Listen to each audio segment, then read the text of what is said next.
আসসালামু আলাইকুম। রেহানাস ফ্যামিলি চ্যানেলে আপনাদের সবাইকে আরও একবার স্বাগত জানাচ্ছি। আশা করি আল্লাহর রহমতে আপনারা সবাই অনেক ভালো আছেন। আমরা আলহামদুলিল্লাহ অনেক ভালো আছি। চলে আসলাম আরও একটি নতুন ভিডিও নিয়ে। আশা করি পুরো ভিডিওটা জুড়ে আপনারা সবাই আমার সাথেই থাকবেন। এই একটা নিউজের খবর তো আপনারা সবাই জানেন। কেমন যেন গা শিউরে দেওয়ার মতো একটা ঘটনা। পরিবারের সবাই মিলে কত আনন্দ করবে সেজন্যই কিন্তু সবাই মিলে সেখানে গিয়েছিল। আর দেখেন আনন্দের ফলটা কি হয়েছে।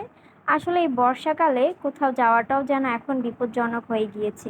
এভাবে যে আর কি একটা জোয়ার চলে আসবে এরা হয়তো কেউ ভাবতেই পারেনি। আর দেখেন আশেপাশের মানুষগুলো তাদেরকে বাঁচানোর জন্য কি চেষ্টাটাই না করছে। চলেন পুরোটা দেখে নিই।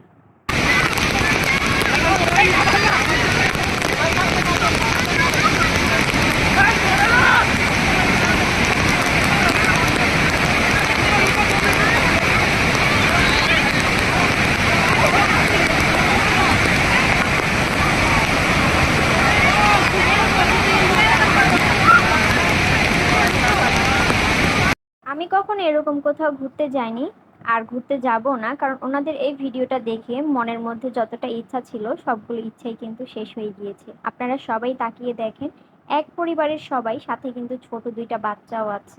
মানে ওদের কথা চিন্তা করলে মানে নিজের কাছে যে এখন কেমন লাগছে এটা আসলে কাউকে ভাষায় প্রকাশ করা যাবে না। একটা পুরো পরিবার এইভাবে শেষ হয়ে যাবে চোখের সামনে, এটা আসলে সবারই কিন্তু দেখতে খুব খারাপ লাগে। ওদিক থেকে কিন্তু সবাই খুব চেষ্টা চালিয়ে যাচ্ছে, তবুও কিন্তু তাদেরকে বাঁচাতে মানে কোনোভাবেই পারছে না। আমার তো বারবারই এই শরীরটা কাঁপাকাঁপি করছে, কারণ এই কথাটা চিন্তা করে যে আজকে যদি এই পরিস্থিতিতে আমরা থাকতাম তাহলে আমরা কি করতাম, আমাদের বা কি করা থাকতো। আসলে পাহাড়ি এলাকাগুলোতে এরকম জায়গাতে না যাওয়াই ভালো, যেহেতু এখন বৃষ্টির সিজন। তো আপনারা সবাই কোথাও ঘুরতে গেলে একটু সচেতনভাবে যাবেন, কারণ হচ্ছে কখন কি হয়ে যায় এটা তো আসলে বলা যায় না। এখানে কিন্তু কোনো পানি ছিল না ওনারা যখন গিয়েছিলেন, কিন্তু পরে এই যে সবাই মিলে আটকা পড়ে গেলেন। আর কত চেষ্টা করছে বাঁচার জন্য, আর সবাইও কত চেষ্টা করছে, কিন্তু কোনোভাবেই তা বাঁচাতে পারছে না। এইসব ঘটনা থেকে আসলে আমাদের শেখা উচিত, আমরা যখন কোথাও যাব সেই জায়গাটা সম্পর্কে ভালো করে খোঁজ খবর নিয়ে তারপরে যাওয়া উচিত। আমরা যারা মহিলারা আছি তারা কিন্তু সব সময় দুর্বল, তারপরে হচ্ছে যে বাচ্চাদেরকে যে সাথে নিয়ে গিয়েছি, মানে কি যে একটা পরিস্থিতির মধ্যে দিয়ে আছে এরা আল্লাহই ভালো জানে। পুরুষরা যে কোনো জায়গায় যেতে পারে, মহিলারা কিন্তু চাইলেই সব জায়গায় যেতে পারে না। এই যে পানির যে জোয়ারটা আসছে এরা আদৌ বাঁচবে কি বাঁচবে না আল্লাহই ভালো জানে। এই যে আমি ভয়েস দিচ্ছি আপনাদের সাথে, আমার আসলে মানে ভীষণ ভয় লাগছে, আমার কণ্ঠটা কেমন যেন কাঁপা কাঁপা হয়ে যাচ্ছে, কি যে বলবো বুঝেই উঠতে পারছি না। আসলে আমাদের কোথাও যাওয়ার আগে খোঁজ খবর নিয়ে যাওয়া উচিত, আর এই বর্ষাকালে এরকম জায়গায় না যাওয়াই ভালো। আপনাদের সবাইকে একটু সতর্ক করে দিচ্ছি, বারবার কথাটা বলছি। আমাদের দেশেও কিন্তু এরকম সুন্দর জায়গা আছে ঘোরার জন্য, ঠিক এইরকমই পাহাড় থেকে কিন্তু এরকম জোয়ারও শুরু হয়ে যায়। তো বাংলাদেশে যারা যারা আছেন আর যারা বাহির থেকে ভিডিওটা দেখছেন তারা প্লিজ একটু সতর্কভাবে সব জায়গায় যাওয়ার চেষ্টা করবেন। আর বাচ্চাদেরকে তো এরকম জায়গায় কখনোই নেবেন না, কারণ বাচ্চারা কিন্তু অনেক দুর্বল, তারা দেখা যায় যে ভয়েই অনেকটা আধমরা হয়ে যায়। এই যে কোলে একটা বাচ্চা আছে এটা ভেবে আমি আমার মেয়ের কথাটা চিন্তা করছি, আল্লাহ না করুক আমরা যদি কখনো এরকম কোথাও যাই। মানে আমি তো কোনোদিনও এই যে সব জায়গায় নামবই না, মানে দূর থেকে দাঁড়িয়ে এটার সৌন্দর্য দেখবো, কিন্তু এই যে এরকম জায়গায় তো মানে কখনোই নামবো না। বৃষ্টি, ঝর্ণা, এইসব গাছপালা, পাহাড় এগুলো দেখতে তো আমাদের কাছে ভালো লাগে, কিন্তু এই যে একটা বিপদের মুখে পড়লো তারা, তারা যে এখন কি চিন্তা করছে সেটা তাদের মনই জানে। এই যে এখানে হচ্ছে বাচ্চাটাকে নিয়ে কোলে আছে, একটু পরে দেখা যাবে যে উনি একদম পানির স্রোতে ভেসে যাচ্ছেন। এই মুহূর্তটা যে কতটা কষ্টের এটা আসলে বলে বোঝানো যাবে না। এই যে একজন সাথে পড়ে গেল, দুইজনকে টেনে নিয়ে গেল, মানে তিন চারজন আস্তে আস্তে করে কিন্তু এই যে সবাই চলে যাচ্ছে। মানে আপনারা চিন্তা করেন যে ব্যাপারটা কতটা ভয়ঙ্কর। এই যে উপরে যে মানুষগুলো আছে তাদেরও মানে করার কোনো কিছু নেই, যে সবাই চলে যাচ্ছে এভাবে। ওনারা যে পানির স্রোতে ভেসে গেল এই মুহূর্তটা দেখে আমি কিন্তু আমার ভয়েসটা অফ করে দিয়েছি, আর পারছিলাম না ভয়েসটা দেওয়ার জন্য।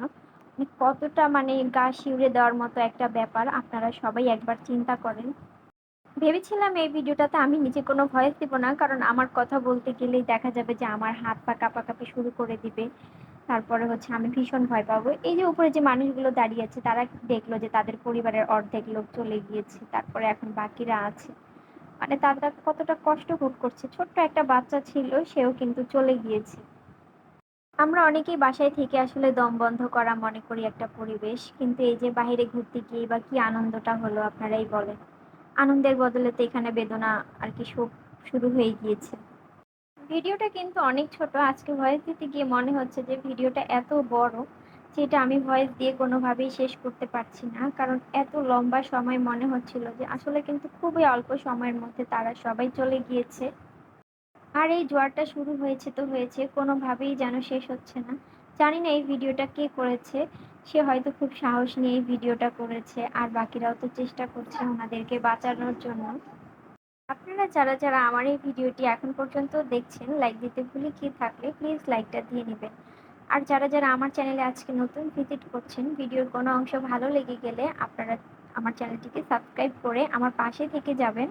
নতুন বন্ধু যারা হয়েছেন, আমি যদি তাদের কাছে পৌঁছাতে না পারি, আপনারা প্লিজ একটু আমার কমিউনিটিতে এসে জানাবেন, তাহলে আমি অবশ্যই আপনাদের কাছে পৌঁছে যাব।